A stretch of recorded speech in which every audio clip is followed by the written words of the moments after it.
أعوذ بالله من الشيطان الرجيم. جو عہد لیا گیا تھا اس میں یہ بھی تھا کہ جب آخری نبی تمہارے زمانہ میں آ جائے تو تم نے ان کا امتی بننا ہے، یہ وہی ہو. اور کچھ ایسے بھی تھے جو حضرت صلی اللہ علیہ وسلم کے زمانہ مبارک کے آنے سے پہلے اس دنیا سے روانہ ہو چکے، لیکن تھے قرآن کریم کی شہادت کے مطابق. لیکن شاید آپ یہی سوال کرنا چاہیں، یہ سمجھ لیجئے حضرت صلی اللہ علیہ وسلم کی بعثت کے بعد، یہی سوال آپ کرنا چاہتے ہیں، حضرت صلی اللہ علیہ وسلم کی بعثت کے بعد اگر کوئی یہودی کوئی عیسائی ایسا ہو جو آپ کی بعثت سے پہلے اپنے دین پر کاربند ہو، اپنے دین پر کاربند ہو، آپ کی بعثت کے بعد آپ پر ایمان نہ لائے تو وہ جہنمی ہے. کیوں جہنمی ہے؟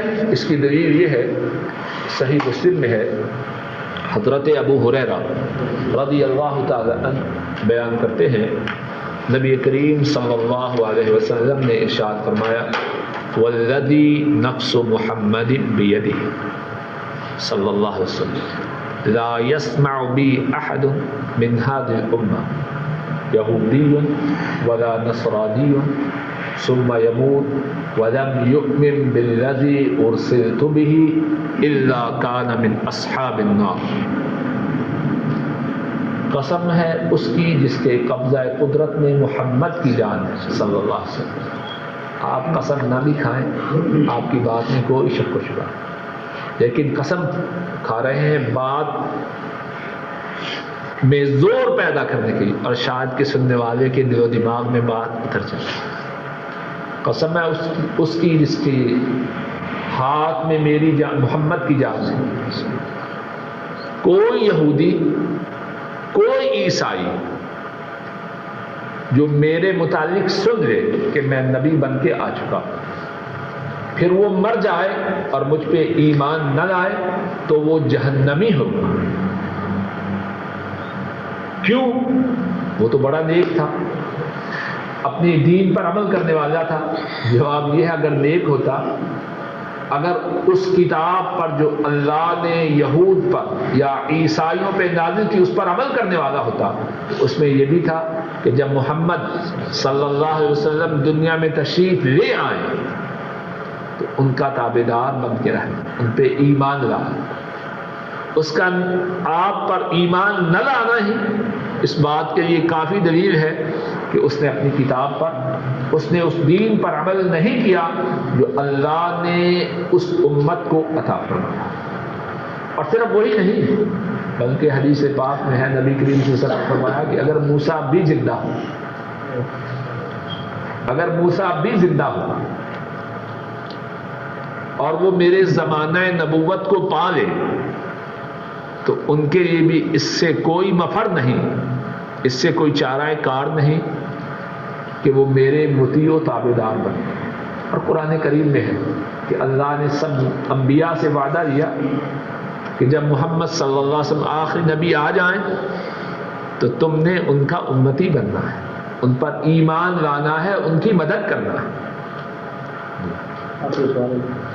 کہ جن لوگوں تک دین کی دعوت پہنچی ہے، یہ الگ سوال ہے، میں سمجھ گیا سوال، یہ الگ سوال ہے.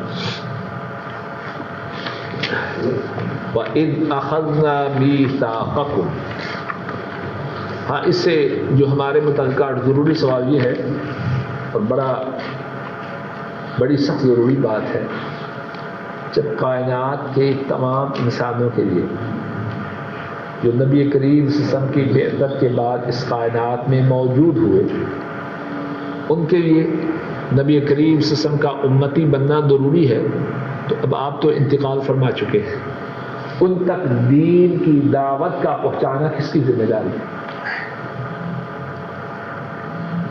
قرآن کریم میں ہے کہ اللہ تعالیٰ فرماتے ہیں ہم اس وقت تک عذاب نہیں دیتے جب تک کہ ہم رسول نہ بھیج دیں. اب رسولوں کی آمد کا سلسلہ تو منقطع ہے، اب ان تک دین کی دعوت پہنچانا کس کی ذمہ داری ہے؟ اسی لیے سورہ یوسف میں ہے قل ھذہ سبیلی ادعو الی اللہ علی بصیرۃ انا ومن اتبعنی، کہہ دیجئے یہ میری راہ ہے، میں اللہ کی طرف دعوت دیتا ہوں، علی بصیرۃ انا، بصیرت پر میں اور جو میرا تابعدار ہے۔ دین کی دعوت کا دینا ہر اس شخص کی ذمہ داری ہے جو اپنی نسبت مدینے والے کی طرف کرتا ہے صلی اللہ علیہ وسلم۔ وَإِذْ أَخَذْنَا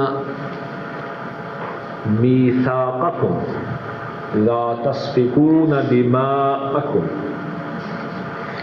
اور جب ہم نے تمہارا پختہ عہد لیا، لا تسفکون دماءکم، کہ تم اپنے خون نہ بہاؤ گے۔ دمن مفرد ہے، دماء اس کی جمع ہے، کہ تم اپنے خون نہ بہاؤ گے۔ وَلَا تُخْرِجُونَ أَنفُسَكُمْ، اور تم نہ نکالو گے اپنی جانوں کو۔ نفس مفرد ہے، اس کی جمع انفس۔ اچھا دیکھیے، ایک ہے انفس اور ایک ہے انفس، دونوں میں کیا فرق ہے؟ ایک ہے انفس اور ایک ہے انفس، دونوں میں کیا فرق ہے؟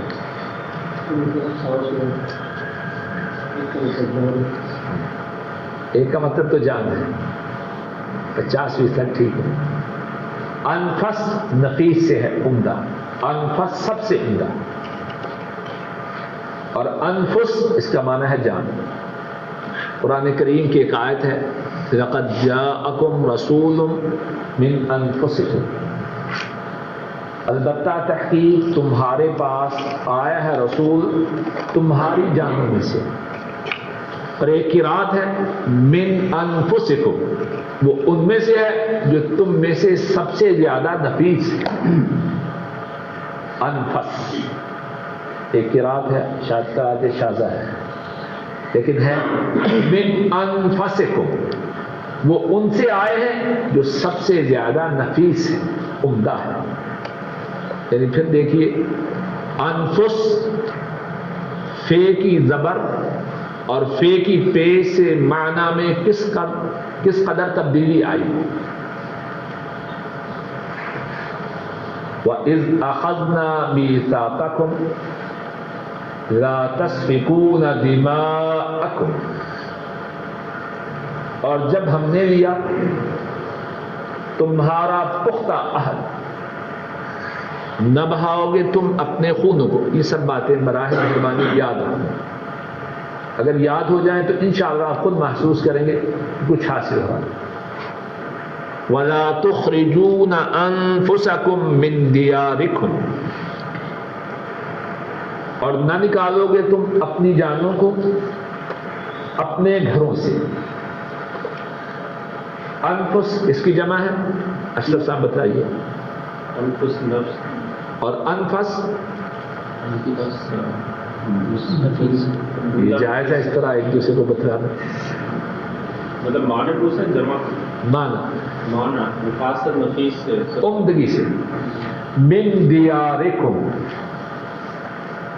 اپنے گھروں سے۔ دیار جمع ہے، اس کا مفرد ہے دار، دار سے مراد گھر۔ ثم اقررتم، پھر تم نے اقرار کیا۔ اقررتم، تم نے اقرار کیا۔ وانتم تشہدون، اور تم تھے حاضر، تم تھے گواہ۔ ثم انتم، پھر تم ہؤلاء، یہ لوگوں، تقتلون، قتل یقتل، قتل کرنا، اور اسی سے ہے قاتل، قتل کرنے والا، اور اسی سے ہے مقتول، جس کو قتل کیا جائے۔ ابھی انشاءاللہ ہم سب کا یہ 2-3 آیات اکٹھی پھر پلٹیں گے انشاءاللہ۔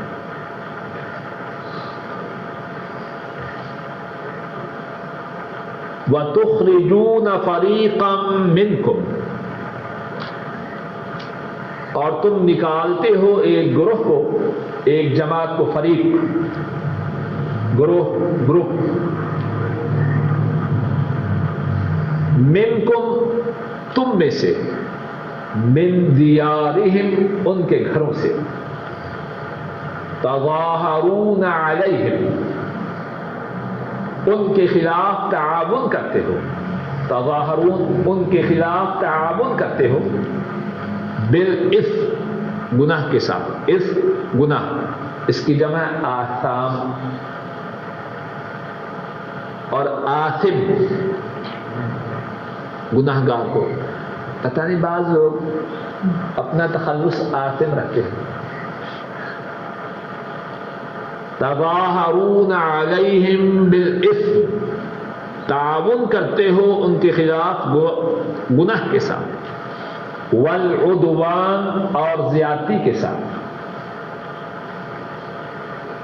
وَإِن يَأْتُوكُمْ أُسَارَىٰ اور اگر آئیں تمہارے پاس قیدی، اسیر اس کی جمع اسارا، قیدی، تفادوہم تم ان کو فدیہ دیتے یا تم ان کا فدیہ دیتے، وَإِن يَأْتُوكُمْ أُسَارَىٰ تُفَادُوهُمْ اور اگر آئیں تمہارے پاس قیدی تم ان کا فدیہ دیتے، وَهُوَ مُحَرَّمٌ عَلَيْكُمْ إِخْرَاجُهُمْ اور وہ حرام ہے تم پر ان کا نکالنا،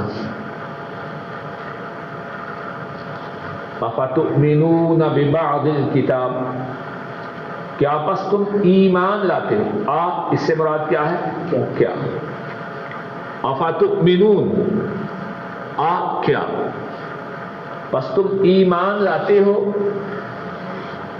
بعض کتاب کے ساتھ، وَتَكْفُرُونَ بِبَعْضٍ اور کفر کرتے ہو ساتھ بعض کے، فَمَا جَزَاءُ مَن يَفْعَلُ ذَلِكَ مِنكُمْ پس نہیں ہے جزا، پس نہیں ہے بدلہ جو شخص کرے تم میں سے یہ، الا خزي فی الحیات الدنیا مگر بڑی رسوائی دنیا میں، مگر بڑی رسوائی دنیا کی زندگی میں، وَيَوْمَ الْقِيَامَةِ يُرَدُّونَ إِلَىٰ أَشَدِّ الْعَذَابِ اور قیامت کے دن پلٹائے جائیں گے، لوٹائے جائیں گے طرف سخت عذاب کے، وَمَا اللَّهُ بِغَافِلٍ عَمَّا تَعْمَلُونَ اور نہیں ہے اللہ غافل اس سے جو تم عمل کرتے ہو۔ ان دو آیات کریمہ میں یہودیوں کی ایک بہت بڑی خصلت کا ذکر ہے، اور اس خصلت کی وجہ سے دنیا و آخرت میں جو سزا ہے اس کا بھی ذکر ہے۔ اور میری ناقص رائے میں ذرا توجہ سے سنیے، ہم مسلمان جو ذلیل و خوار ہیں اس کا ایک بہت بڑا سبب انہی دو آیات میں موجود ہے۔ یہودیوں کے متعلق ذکر ہے کہ ان پر اللہ کی طرف سے یہ بات فرض قرار دی گئی کہ اپنے بھائی بندوں کو قتل نہیں کرتا، اور اگر ان کے بھائی بند گرفتار ہو جائیں، دشمن انہیں گرفتار کر لے تو وہ فدیہ دے کے ان کو چھڑا لائے۔ دو باتوں کا حکم تھا۔ اب یہودی کیا کرتے، مدینہ طیبہ کے جو یہودی تھے، یثرب کے جو یہودی تھے، انہوں نے اوس اور خزرج قبیلہ سے دوستی قائم کر رکھی۔ کچھ یہودی اوس کے ساتھی بن گئے، کچھ خزرج کے ساتھی بن گئے۔ اب اوس و خزرج میں لڑائی ہوتی، جو اوس کے ساتھی تھے وہ اوس کی مدد کرتے، جو خزرج کے ساتھی تھے وہ خزرج کی مدد کرتے۔ اب لڑائی ہو اس میں مد مقابل ایک دوسرے کو قتل بھی کرتے، تو بسا اوقات یہودی کا سر کاٹتا، لیکن جب لڑائی ختم ہوتی تو مد مقابل کے پاس جو یہودی قیدی ہوتے، دوسرے یہودی فدیہ دے کے ان کو چھڑاتے اور اپنے زعم میں اپنی دینداری کا اظہار کرتے کہ ہمیں حکم ہے کہ ہمارا کوئی یہودی بھائی دشمن کے ہاتھوں چلا جائے، دشمن کے ہتھے چڑھ جائے، ہم فدیہ دے کے اس کو چھڑائیں۔ لیکن یہ کم وقت لوگ اس کو بھول جاتے کہ اپنے بھائی بندوں سے لڑائی کرنا، ان کو قتل کرنا کب جائز تھا۔ کیا کرتے؟ جو اپنی مرضی کی بات اس پہ عمل کر لیا، جو اپنی مرضی کے خلاف بات، اپنی ظاہری مصالح کے خلاف بات، اس کو چھوڑ دیا۔ اللہ مالک الملک اس بات پر ناراضگی کا اظہار فرما رہے ہیں اور بتلا رہے ہیں کہ اس کا انجام کیا ہے۔ ناراضگی کا اظہار اس طرح فرمایا، افتؤمنون ببعض الکتاب وتکفرون ببعض، کیا تم کتاب کے کچھ حصہ پر تم ایمان لاتے ہو اور کچھ حصہ سے کفر کرتے ہو؟ اس بات پر تو ایمان ہے کہ یہودی گرفتار ہو جائیں، فدیہ دے کے ان کو چھڑانا ہے، لیکن اس بات سے کفر ہے کہ یہودیوں کو قتل نہیں کرنا۔ اور پھر کیا فرمایا؟ فما جزاء من يفعل ذلك منكم، تم میں سے جو یہ کرے اس کی سزا کیا ہے؟ الا خزي في الحیات الدنیا، دنیا کی زندگی میں اس کے لیے بہت بڑی رسوائی ہے۔ یہ جو خزیون ہے نا، اس پہ تنوین ہے، دو زبر، دو زیر، دو پیشکاری، سب اس کو تنوین کہتے ہیں۔ تنوین کے عربی زبان میں بڑے فائدے ہیں۔ ایک فائدہ یہ ہے کہ کسی چیز کے زیادہ ہونے کا اظہار کرنے کے لیے اس پہ تنوین آتی ہے۔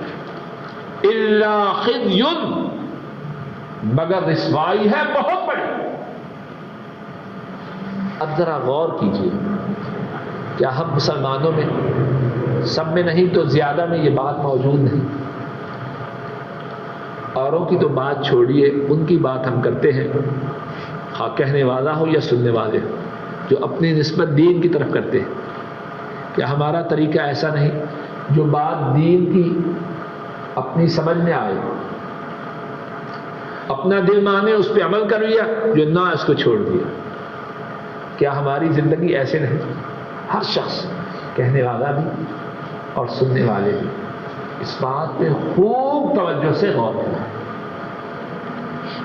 ہماری زندگی کے کتنے شعبے ایسے ہیں کہ ہم ان میں صراحتاً اللہ کی، اللہ کے رسول کی نافرمانی کرتے ہیں، اور کچھ شعبے ایسے ہیں کہ ان میں کتاب و سنت کی پابندی کرتے ہیں۔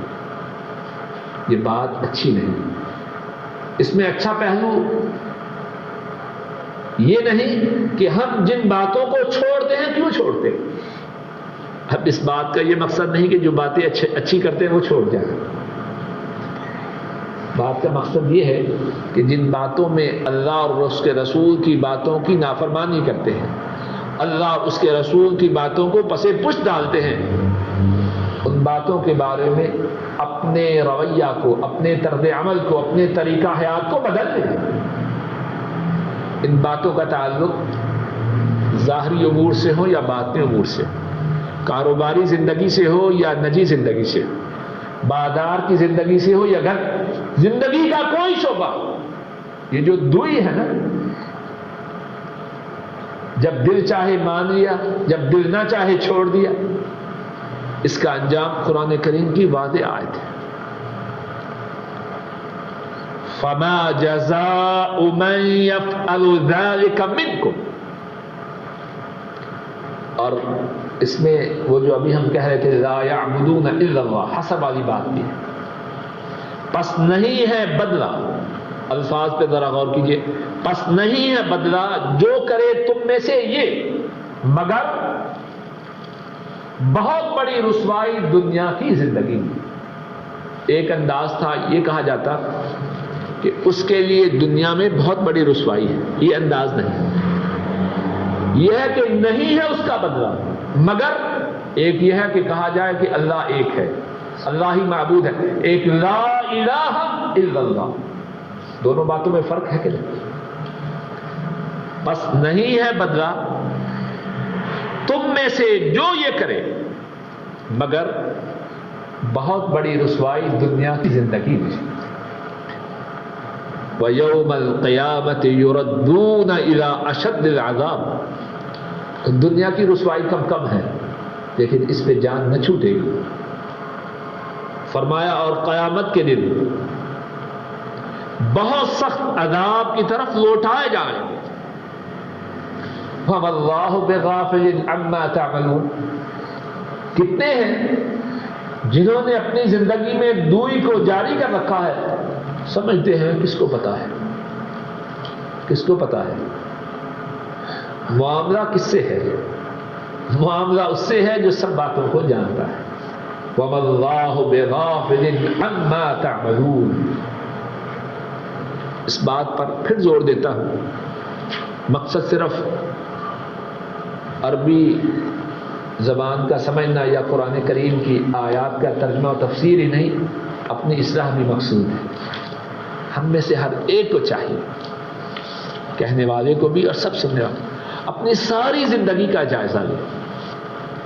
اسلام کا مطالبہ یہ ہے کہ ہم پورے اسلام میں داخل ہو جائیں. یا ایھا الذین آمنوا ادخلوا فی السلم کافہ. کس پارے میں حضرت نکالیں؟ اے ایماندارو پورے اسلام میں داخل ہو جاؤ. کتنا صفحہ ہے؟ 32.